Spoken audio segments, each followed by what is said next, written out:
महात्मा Gandhi national rural employment guarantee act 2005। पहली बात तो आप याद रखना है कि यह कानून एक साथ लागू नहीं हुआ था, इसे फेजेस में लागू किया गया था। शुरुआत में कुछ इलाकों में, फिर बाद में पूरे भारतवर्ष में। लिख लो, ये फेज बाय फेज इंप्लीमेंट किया गया था। This act was implement phase by phase. समझे ना? पहले कुछ डिस्ट्रिक्ट्स में, फिर बाकी डिस्ट्रिक्ट्स में, फिर पूरे नेशनल लेवल में। 2005 में लाया गया था तो कुछ इलाकों में, फिर 2008 में इसे पूरे भारत में लागू कर दिया गया। 2008 में नेशनल लेवल लागू कर दिया गया। शुरुआत में कुछ, बाकी फिर नेशनल लेवल। क्यों लाया गया है? Why we need this act? Because rural employment काफी कम था हमारे यहां। रूरल एम्प्लॉयमेंट कम था या अनएम्प्लॉयमेंट बहुत ज्यादा था रूरल।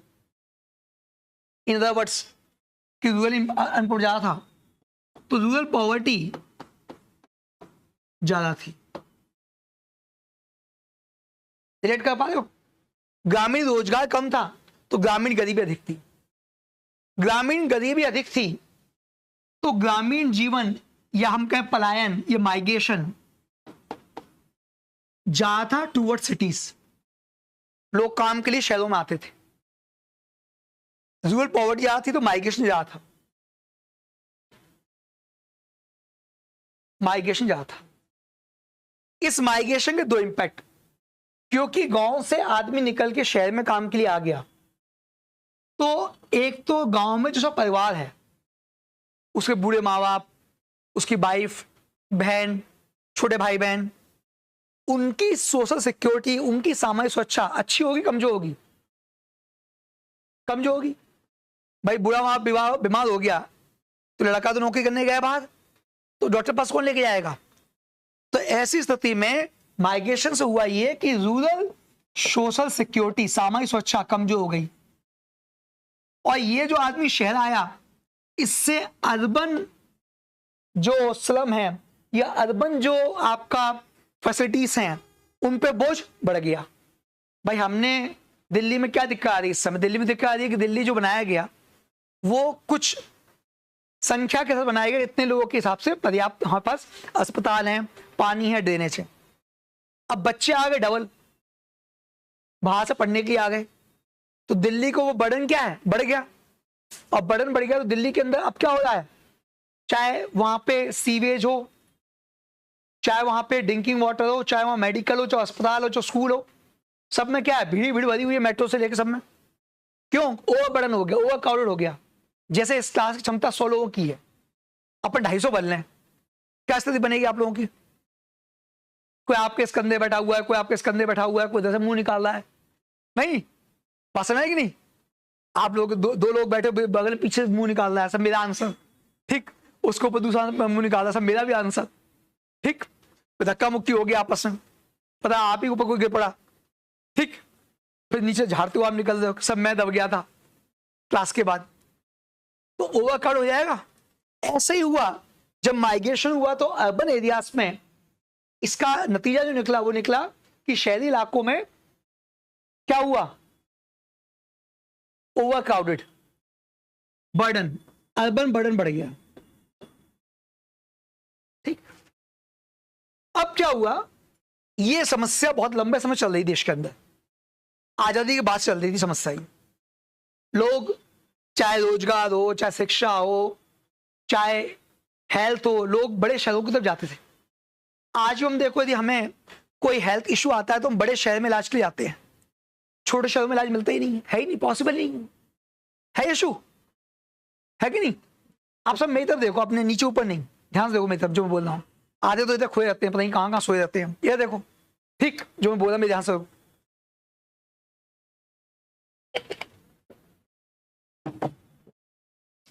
तो क्या हुआ?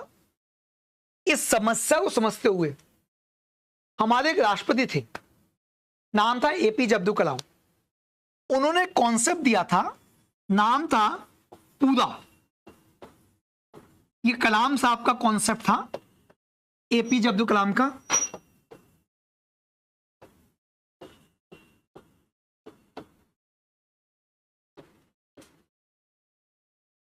पूरा पूरा मतलब होता है providing urban amenities in rural areas, ग्रामीण क्षेत्रों में शहरी सुविधाओं को उपलब्ध करवाना। ये कॉन्सेप्ट दिया है एपीजे अब्दुल कलाम ने। Providing urban amenities in rural areas. अब कल से डंडा लेके चलूंगा, जो इधर देखा हो दे डंडा दे डंडा नहीं। गांव में होता है स्कूलों में टीचर मारते हैं, बच्चा पीठ रगड़ता वो भागता है, ऐसा लग गया जल गया उस टाइप का। वही करना पड़ेगा आपके साथ। Providing urban amenities in rural area, देखो पूरा का मतलब क्या होता है। Providing urban amenities in rural areas, ग्रामीण क्षेत्रों में सही सुविधाओं को उपलब्ध कराना। एपीजे अब्दुल कलाम ने कॉन्सेप्ट दिया था ताकि सो दैट रूरल माइग्रेशन को रोका जा सके, रूरल माइग्रेशन को रोका जा सके। रूरल माइग्रेशन घर आके देख लेना, देखो समझ में नहीं आ रहा तो घर आके देख लेना, अभी क्लास में लिख लो, नहीं तो यहां भी नहीं रहोगे ना वहां रहोगे, ताकि रूरल माइग्रेशन को रोका जा सके, टू स्टॉप रूरल माइग्रेशन। ठीक, देखिए मनरेगा कानून के लिए स्कोप 1947 से ही इंडियन कॉन्स्टिट्यूशन में डीपीएसपी में है, लिख लीजिए। इसके लिए स्कोप 1947 से ही था संविधान में। डायरेक्टिव प्रिंसिपल स्टेट पॉलिसी, राज्य के नीति तत्वों में, राज्य के नीति निर्देश तत्वों में इसके लिए पहले से प्रावधान था। ऑलरेडी इसके लिए स्कोप था डीपीएसपी में, बट बनाया गया 2005 में आके। Already DPSP directive principles of state policy में इसके लिए स्कोप था, बट बनाया गया 2005 में जाके। 1947 से स्कोप था इसके लिए। डायरेक्टिव प्रिंसिपल स्टेट पॉलिसी राज्य के नीति निर्देशक तत्वों में इसके लिए ऑलरेडी प्रावधान था, संविधान में था, बट बनाया गया 1947 में जाकर इसको। यहां तक कोई दिक्कत नहीं। ठीक, अब ये मनरेगा क्या कहता है? ये मनरेगा क्या कहता है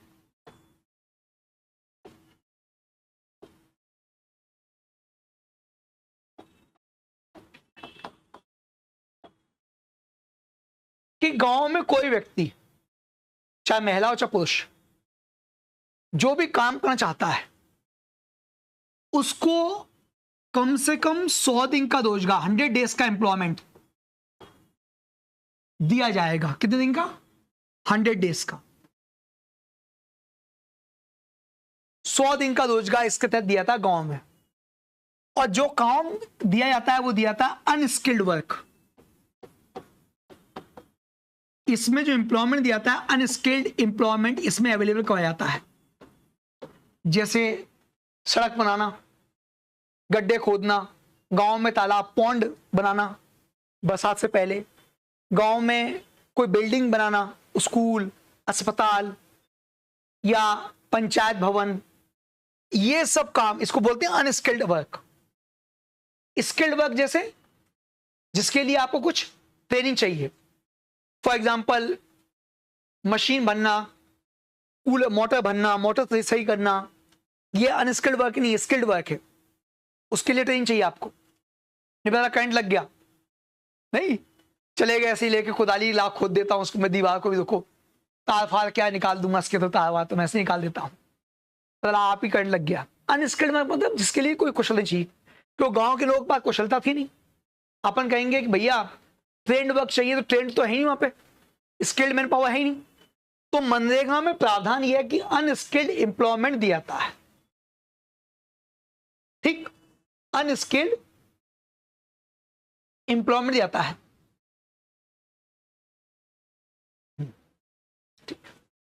मान लो आज आपने अप्लाई किया तो विद इन 15 डेज, 15 दिन के अंदर 15 दिन के अंदर आपको एम्प्लॉयमेंट मिल जाएगा। 15 दिन के अंदर आपको एम्प्लॉयमेंट मिलेगा। यदि 15 दिन के अंदर आपको एम्प्लॉयमेंट नहीं मिलता है तो फिर सरकार आपको अलाउंस देगी। तो फिर सरकार डेली एम्प्लॉयमेंट अलाउंस देगी। समझे ना? काम नहीं दे पाई सरकार तो भत्ता देगी, आपको भत्ता देगी। बात समझ आ गई?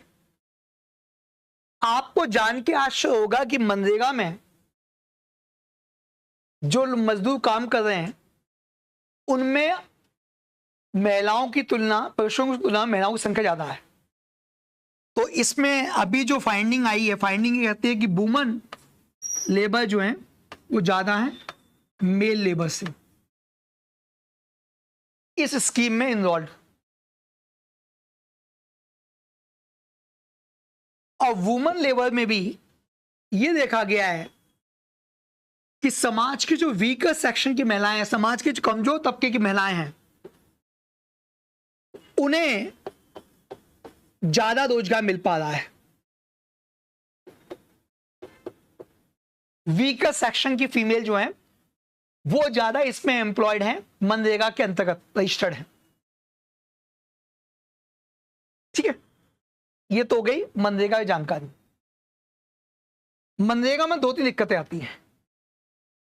दिक्कतें आती है कि जो गांव के सरपंच वगैरह हैं वो देखा जाता है कि आमतौर पे मशीन से काम करवा लेते हैं। जेसीबी मंगा ली, गड्ढा खुदवा दिया और दिखा दिया कि 100 मजदूर ने काम किया 10 दिन तक, अब पूरा पैसा निकाल लिया।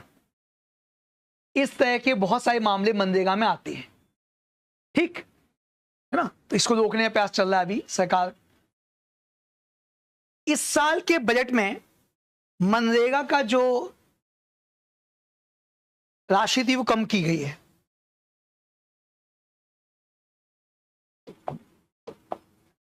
ये आया हुआ है। मैंने कहा था इसमें यदि सरकार रोजगार नहीं दे पाती है तो भत्ता देना अनिवार्य है। तो भत्ते की राशि, अनएम्प्लॉयमेंट अलाउंस कम किया गया इस साल 2023-24। लिख लीजिए बस, फिगर बोलता है कम किया गया।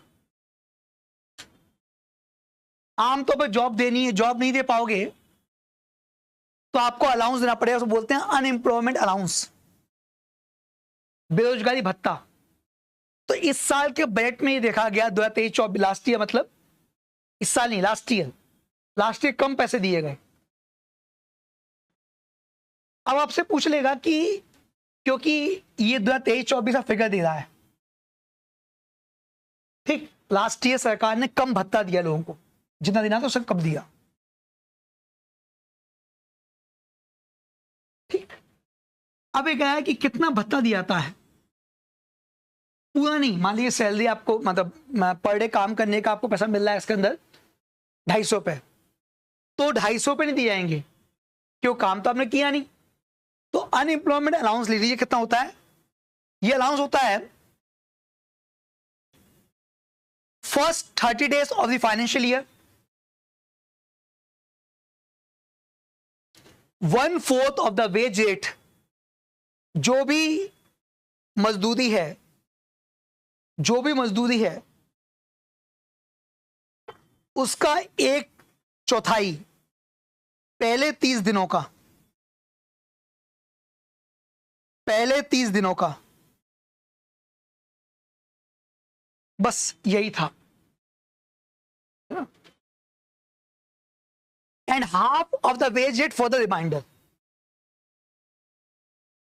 और बचे हुए समय में आधा। पहले दिया जाएगा 1/4 और फिर दिया जाएगा 1/2। समझिए, शुरुआती 30 दिन में दिए जाएंगे आपको 1/4 पैसे, और फिर रिमाइंडर जब तक काम नहीं मिल रहा तब तक आधा पैसा मिलेगा। ये इसका नियम। ठीक, यदि एग्जाम में आया कि अनएम्प्लॉयमेंट अलाउंस कितना है मनरेगा में, तो जैसे मैंने काम मांगा, 15 दिन पूरे हो गए, तो आज से 30 दिन तक जो भी मजदूरी दे दी सरकार सबको, उसका 1/4 मिलेगा। 100 रुपये दे दी तो 2500 मिलेगा मुझे। 30 दिन के बाद भी दे नहीं पाई रोजगार मुझे, तो अगले 30 दिन 40 दिन जब तक मैं घर बैठूंगा तब तक मुझे मिलेगा 50 रुपए। समझ गए?